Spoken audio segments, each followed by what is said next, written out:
Hi, it's Christina with the Sisyphean Journal. We're now in for part 2 of Triggernometry's interview with Dr. Calum Miller, and he's talking about how he came to believe that abortion is bad, not just for the children, but for their mothers as well. Didn't necessarily know we were going to be having children anyway. But my wife is 22 weeks. Back up weeks just a tad. Of what you're talking about, but exploring your point of view now. My wife is 22 weeks pregnant today.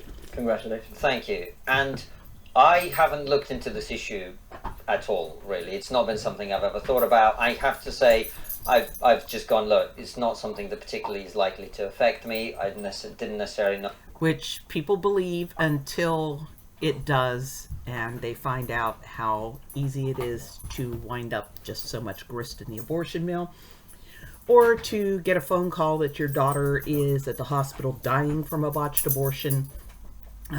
Very, very easy to find yourself in the middle of it. No, we were going to be having children anyway. But my wife is 22 weeks pregnant.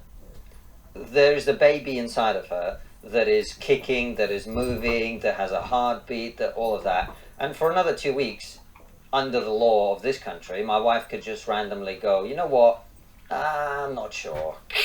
You know, that is the law. And when I realized that, I have to be honest, I was quite horrified. You know, I don't know whether this is reflective of other people or just my own ignorance and stupidity, but I sort of assumed that abortions happen like when it's a tiny fetus. But actually, you can have an abortion all the way up to 24 weeks, which I know somebody who was born at 23 weeks and lived in 1985. Yeah. So, what is the legal situation in this country? Just give people, first of all, the UK. Yeah, well, as you say, it's something that really surprises people, and most people don't realize. Now, and in the US right now, it is a hodgepodge. After the Dobbs decision, states are allowed to ban abortion. And every single law is going to be challenged tooth and nail by the abortion lobby. I mean, if you told R.J. Reynolds they weren't allowed to sell cigarettes anymore, they'd be a bit miffed as well. No industry likes having its legs cut out from under it. It is fair to say that most abortions are much earlier in pregnancy, but it is true to say that there are a couple of thousand abortions after 20 weeks in the country, and most of those, according to official data, are not because of extreme circumstances like the woman's life is at risk or the child has a really serious disability. Most of those abortions after 20 weeks even are for the same sort of socioeconomic reasons that most abortions are for. That is true in the US as well, and that is according to, I believe, the Alan Guttmacher Institute. And I did hear this discussed at a National Abortion Federation meeting. They don't discuss so much why. They're looking at why was the abortion delayed until later into the pregnancy rather than why is she having an abortion. You know, the question isn't, gosh, she's 24 weeks pregnant, why is she having an abortion? The question is, why now? And as I said, most people don't realize this, and viability is now about 21 weeks. A baby was born last year who was born at 21 weeks and 2 days. And yet, as you say, abortion is legal up to 24 weeks, pretty much for any reason in the UK. When people find this out, they're usually horrified, and opinion polling actually shows most people in the UK think that should be lowered. And actually, women have more restrictive views than men. Women think it should be lowered by a much bigger kind of margin than men do. So women actually have more pro-life opinions than men do in the UK, at least. In the US as well. And so there are slight nuances to this law. So if the child has any disability, that can be a very serious disability, or it can be a very minor one, like having a cleft lip. It's legal to abort them at any point up until birth in the country. For having a cleft lip? Yeah, so you can look at the official UK statistics, and that will say these are the disabilities that abortions took place for, and cleft lip or cleft palate is down. Well, that's a relatively minor operation that lots of people have. That's not a disability. Well, it is completely surgically correctable, but nevertheless, because the law says if there's a substantial risk of a serious handicap. And notice the huge leeway given to serious handicap.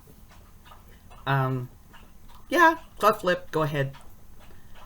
In the archaic terms of the Act, it's legal to abort at any point up until birth. And we know that, most children diagnosed with Down syndrome before birth are aborted as a result of that. And so it's had a huge impact on the disabled community.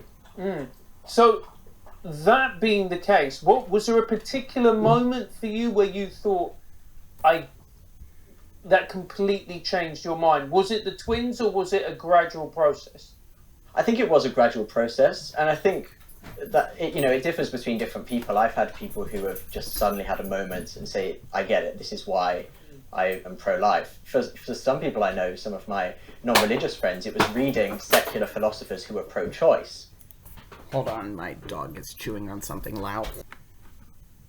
Because some of these philosophers say there is no difference between the baby before and after birth. And so because abortion is okay, infanticide is okay as well. And some of my non-religious friends have said, that makes sense, but I disagree with the conclusion.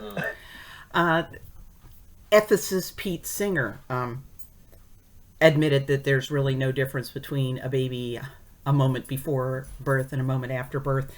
And he kind of proposed a kind of 30-day return policy where the woman would have 30 days to change her mind about wanting to have this baby.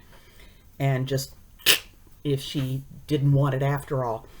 And California, if I recall correctly, their law is that, I don't know whether it's just in the proposed stage at this point or whether it's actually been enacted,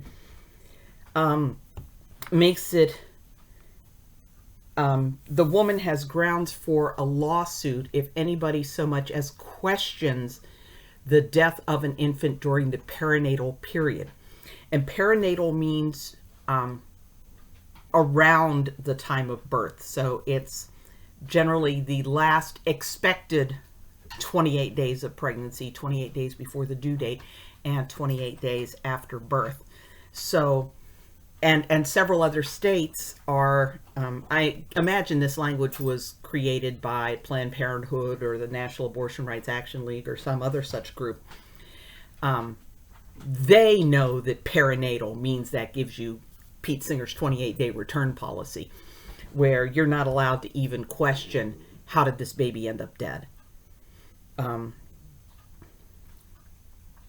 I know that sounds too shocking to be true. There are people who believe that the legislators didn't understand that the word perinatal included 28 days after birth. I'm not so sure about that. I mean, Barack Obama was perfectly okay with wrapping abortion survivors in a towel and sticking them in a utility closet until they gasp out their last breath. The governor of Virginia was like, well, if it comes out alive during the abortion, you decide then whether you want to let it live or die. So there are Pete Singer fans out there who think there should be a 28-day return policy on babies, and you should have that 28-day period after it's born to decide whether you want it to live or not. Because there's no difference before and after birth, I think we have to go back and say maybe we should value life before birth a bit more. So for me, it was more gradual, and that's because I think, I want to be a thoughtful person. It's not just a trivial matter to say, I think unborn babies should have legal protection. Of course, it sounds straightforward when you put it that way, but at the same time, that does lead to situations where a woman has to be incredibly brave and courageous to go through a pregnancy in a difficult situation. And so, in that sense, I don't think anyone can just take the pro-life position lightly. But I think, nevertheless, when you really think it through and you see the impact on women and you see what abortion involves, I do think that it is the most reasonable position to take. Well, okay, so we're only 9 minutes in, but this is the end of a segment, so we're going to end this right here, right now.